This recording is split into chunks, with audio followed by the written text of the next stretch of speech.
नमस्कार बच्चों, स्वागत है हमारे YouTube channel Vipin Verma psychology में। आज का विषय है शिक्षक बनने की आवश्यक तैयारी। हम सब लोगों का अक्सर मानना है कि टीचर बनने के लिए एक बेसिक डिप्लोमा है भारत में, वो डिप्लोमा कंप्लीट करें, फिर कुछ कॉम्पिटिटिव या टीचर एलिजिबिलिटी टेस्ट हैं, शिक्षक पात्रता परीक्षाएं हैं, उनको पास कर लें और उस प्रक्रियाओं को पास करते हुए हम शिक्षक नियुक्त हो जाते हैं और फिर हम शिक्षक बन जाते हैं और हमें क्या करना है, ज्ञान का स्थानांतरण प्रारंभ कर देना है। देखिए, सिर्फ क्वालिफाई कर लेना, नौकरी पा लेना, शिक्षक की नौकरी पा लेना, यहीं तक शिक्षक बनने की प्रक्रिया नहीं है। शिक्षक बनने के लिए कुछ आवश्यक बिंदु हैं जिन पर आज हम चर्चा करेंगे, जिससे आपको क्लियर होगा कि एक टीचर को कितना रिस्पॉन्सिबिलिटी के साथ अपनी जॉब को कंप्लीट करना चाहिए। अगर वो गैर जिम्मेदाराना व्यवहार करता है तो इससे कितना बड़ा नुकसान हो रहा होता है पूरे समाज का, देश का, विश्व का।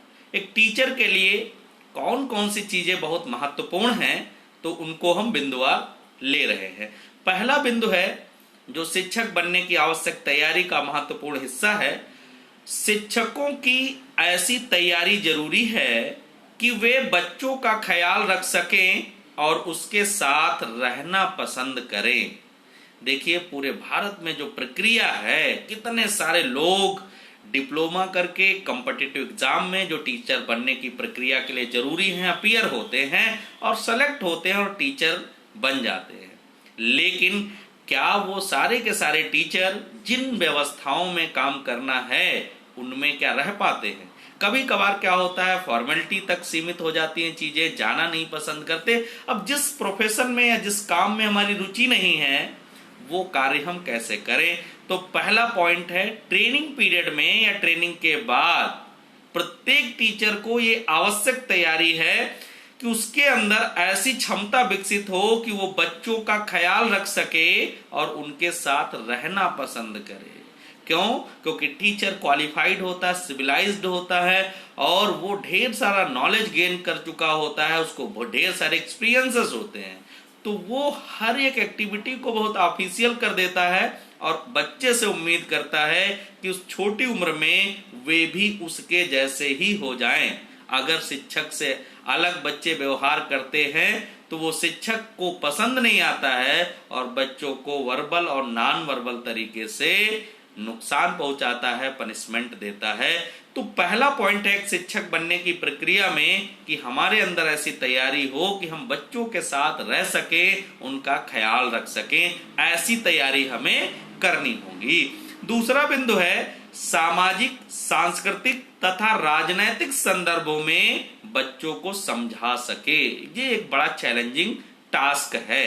कैसे सामाजिक, सांस्कृतिक एवं राजनैतिक संदर्भों में बच्चों को समझा सके। जैसे हम पहला बिंदु लें सांस्कृतिक। अब हम एक निबंध लिखवा रहे हैं या बच्चों को लेक्चर दे रहे हैं कि डाउरी सिस्टम यानी दहेज प्रथा, ह्यूमन फिटिसाइड, कन्या भ्रूण हत्या या 3 तलाक या पर्दा प्रथा, इस पर हम अच्छी अच्छी बातें क्लास में बता रहे हैं।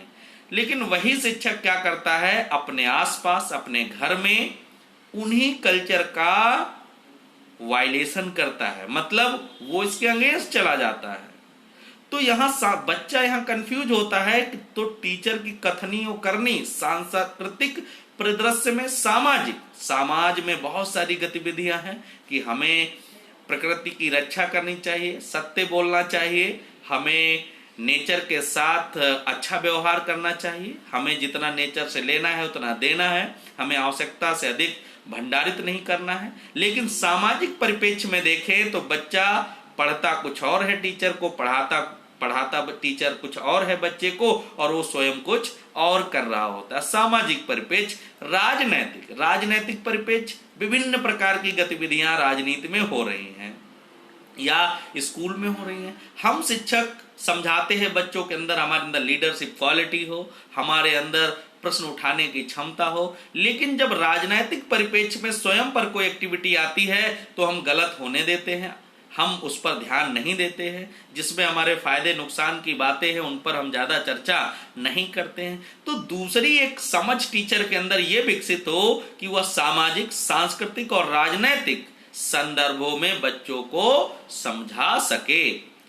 तीसरा पॉइंट आता है ग्रहणशील और निरंतर सीखने वाला। जिस दिन टीचर सेलेक्ट होता है प्रखंड विद्वान होता है, और जिस दिन वो रिटायर होता है उस दिन कभी कभार कुछ टीचर, हमारे अपने अनुभव हैं, हमने बात की है शिक्षकों से, तो वहां कहते हैं उनसे पूछो कि जिस स्तर पर आप टीचर थे वहां कौन सी किताबें चलती हैं, तो कह रहे हमारे टाइम तो ये चलती थी, इस समय पता नहीं। इतने वो ऑफिशियल एक्टिविटी में व्यस्त हो जाते हैं कि ग्रहणशीलता, निरंतर सीखने वाला गुण जो है वो उनका खत्म हो जाता है। तो टीचर क्या है, लॉन्ग लाइफ लर्नर बने। टीचर की पर्सनालिटी रिफ्लेक्टिव होती है, जिसका प्रभाव बच्चों पर भी पड़ेगा और बच्चे भी सीखेंगे। तो ग्रहणशील और निरंतर सीखने वाला उसको होना चाहिए, ऐसी उसकी तैयारी हो। अगला पॉइंट है शिक्षक को अपने व्यक्तिगत अनुभवों की सार्थकता की खोज के रूप में देखें तथा ज्ञान निर्माण को मननशील अधिगम की लगातार उभरती प्रक्रियाओं के रूप में स्वीकार करें। ज्यादातर शिक्षक आज भी ट्रेडिशनल लर्निंग यानी परंपरागत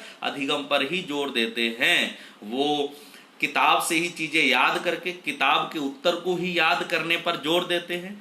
वो और आईसीटी बेस्ड या टेक्नोलॉजी ड्रिवन या आधुनिक जो मॉडर्न लर्निंग प्रोसेस है उनको महत्व नहीं देते हैं। तो यहां कहा गया है कि ज्ञान निर्माण की प्रक्रिया में जो जरूरी चीजें हैं, जो सार्थक हैं, जो मीनिंगफुल हैं, उनको टीचर को इंपॉर्टेंस देना चाहिए। टेक्नोलॉजी ड्रिवन नॉलेज को कन्वे करने वाला उसको होना चाहिए।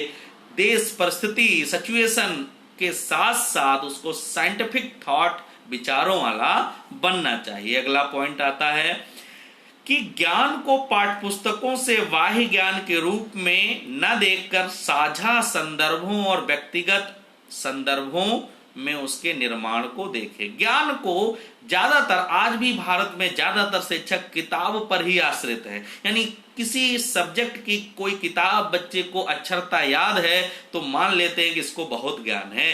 कह रहे हैं इससे इतर शिक्षक के अंदर ऐसी क्षमता हो कि वह ही ज्ञान के रूप में चीजों को ऐसा देखे कि उसके व्यक्तिगत संदर्भ, जो उसके साथ घटनाएं घट रही हैं, जो एग्जाम्पल वो खुद होता देख रहा है, किताब में उसकी क्या स्थिति लिखी है, बच्चे कैसे समझ रहे हैं, उसके इतर वो अपने व्यक्तिगत एक्सपीरियंसेस को, सराउंडिंग इन्वायरमेंट में हो रही विभिन्न गतिविधियों को ज्ञान का आधार बनाए, ताकि बच्चों को जो सीखने की प्रक्रियाएं बहुत जीवंत और रियल हो जाएं। अगला पॉइंट आया है समाज के प्रति अपना दायित्व समझे और बेहतर विश्व के लिए काम करे। कितना इंटरेस्टिंग पॉइंट है, बेहतर विश्व के लिए, बेहतर बच्चे, बेहतर देश, बेहतर गांव के लिए नहीं, बेहतर विश्व के लिए काम करे। सोसाइटी में जितने इश्यूज क्रिएट होंगे, सोसाइटी में जितनी समस्याएं आएंगी या समाज में जितनी समस्याएं आएंगी, उसके लिए कोई एक व्यक्ति रिस्पॉन्सिबल होगा और उसकी रिस्पॉन्सिबिलिटी टीचर के पास जाती है, क्योंकि टीचर ही ब्यूरोक्रेट्स पैदा करते हैं, टीचर ही डॉक्टर पैदा करते हैं, टीचर ही नेता पैदा करते हैं, टीचर ही समाज के जिम्मेदार नागरिक पैदा करते हैं। तो टीचर को अपने जो रिस्पॉन्सिबिलिटीज हैं उसकी बहुत अच्छे से नॉलेज होनी चाहिए, यानी समाज के प्रति अपना दायित्व, टीचर का दायित्व यानी रिस्पॉन्सिबिलिटी है कि जो नेचर के द्वारा रॉ मटेरियल खूब सारा पोटेंशियल देकर के चाइल्ड, यूनिक चाइल्ड के रूप में डिलीवर किया है, उसको एक ह्यूमन बनाना, एक इंसान बनाना टीचर का काम है। टीचर बहुत इंपॉर्टेंट सोसाइटी का हिस्सा है, इसलिए उसको अपनी रिस्पॉन्सिबिलिटी का क्लियर कट नॉलेज होना चाहिए, ताकि वो बेहतर विश्व, खाली देश की बात नहीं हो रही है, घर की या एक बच्चे की बात नहीं, बेहतर विश्व के निर्माण कर सके। यानी बेहतर विश्व चाहते हो तो शिक्षक शिक्षा को और अच्छा करना पड़ेगा, और शिक्षक बनने की जो आवश्यक तैयारियां हैं इनको महत्व देना पड़ेगा। नेक्स्ट पॉइंट है उत्पादक कार्य को के महत्व को समझे तथा कक्षा के बाहर और अंदर व्यवहारिक अनुभव देने के लिए कार्य शिक्षण का माध्यम बनाएं। अब यहाँ कह रहे हैं उत्पादक, प्रोडक्टिव वर्क करे, खाली फॉर्मेलिटी नहीं कि हम आ गए टाइम से और बैठे हैं, जल्दी से टाइम क्लास खत्म हुआ, टाइम पीरियड खत्म हुआ और हम अपने घर जाए, कोई रिस्पॉन्सिबिलिटी नहीं। प्रोडक्टिव कि हम आज आए हैं स्कूल में तो कितना हमने काम किया है, कितना हमने काम किया है और वो प्रोडक्टिव उसमें से कितना महत्वपूर्ण कितना है, मीनिंगफुल कितना है, इस पर हमें काम करना होगा। व्यवहारिक अनुभवों को हम अपने एक्टिविटी का हिस्सा या शिक्षण का हिस्सा बनाएं। रोज की दिनचर्या, सिंपल भाषा जिसमें बच्चे आसानी से अपने संप्रत्यय यानी कॉन्सेप्ट का निर्माण करते हैं, उनका प्रयोग करना चाहिए। और लास्ट पॉइंट है शिक्षक की आवश्यक तैयारी में, तो लास्ट पॉइंट है पाठचर्या की रूपरेखा और उसके व्यक्तिगत निहितार्थ एवं पाठों का विश्लेषण करें।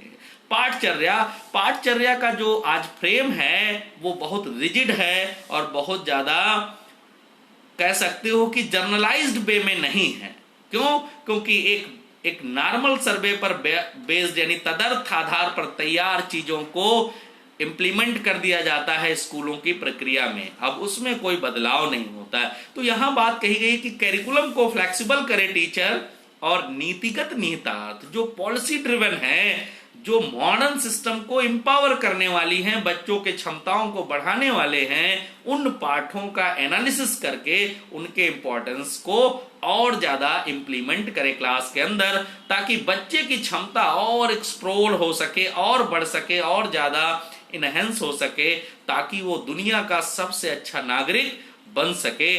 तो आज जो हमने टॉपिक डिस्कस किया वो बहुत इंपॉर्टेंट टॉपिक था, शिक्षक बनने की आवश्यक तैयारी। तो कुछ बिंदुओं के साथ हमने डिस्कस किया, ये आपको बहुत फायदा पहुंचाएगा टीचर बनने की प्रक्रिया में। बच्चों, वीडियो आपको जैसा भी लगे, जैसे आपके अनुभव हो, अच्छा लगे खराब लगे, आप अपने अनुभव हमें कमेंट में जरूर लिखो। हमें आप ये भी बता सकते हो कि आप कौन से टॉपिक पढ़ना चाहते हो, तो हम उन पर वीडियो बनाते रहेंगे। बहुत बहुत धन्यवाद।